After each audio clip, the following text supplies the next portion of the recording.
आणि जळगावचे खासदार उन्मेष पाटील उद्या ठाकरे गटामध्ये प्रवेश करण्याची शक्यता आहे। उद्धव ठाकरे यांच्या उपस्थितीमध्ये दुपारी 12 वाजता पक्षप्रवेश होईल अशी माहिती मिळते। उन्मेष पाटील यांच्यासह पारोळ्याचे माजी नगराध्यक्ष करण पवार हे सुद्धा ठाकरे गटात प्रवेश करतील। उन्मेष पाटील यांना जळगावमधून लोकसभेची महाविकास आघाडीची उमेदवारी मिळण्याची शक्यता आहे।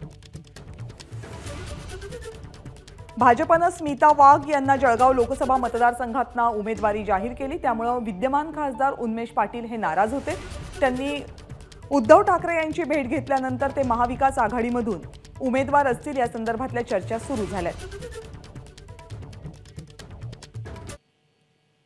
या सगळ्या संदर्भात ठाकरे गटाचे खासदार संजय राऊत आणि भाजपचे उमेदवार स्मिता वाघ यांच्या प्रतिक्रिया पाहूयात। एक लक्षात घ्या, उन्मेष पाटील हे भाजपचे जळगावचे विद्यमान खासदार आहेत आणि त्यांचा परफॉर्मन्स फार चांगला होता। अनेक वर्ष ते भाजपचं काम करत आहेत, तरी त्यांचं उमेदवारी कापल्याबद्दल आम्हाला आश्चर्य वाटतं।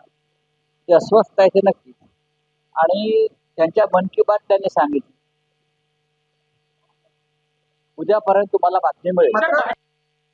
मी तर खरं म्हणजे प्रचारच्या निमित्ताने सगळ्या लोकांच्या भेटी घेते आहेत। मी तर काही न्यूज अशी बघितलेली आहे असं मला वाटत नाही, आणि ऐकण्यात असं आलं की ते सभागृहामध्ये संजय राऊतची सभागृहात असते त्याची सदिच्छा भेट घ्यायला गेलो असं त्यांचं स्टेटमेंट आहे, आणि मला अजूनही विश्वास आहे की असं काही घडेल असं वाटत नाही। एबीपी माझा, उघडा डोळे बघा नीट।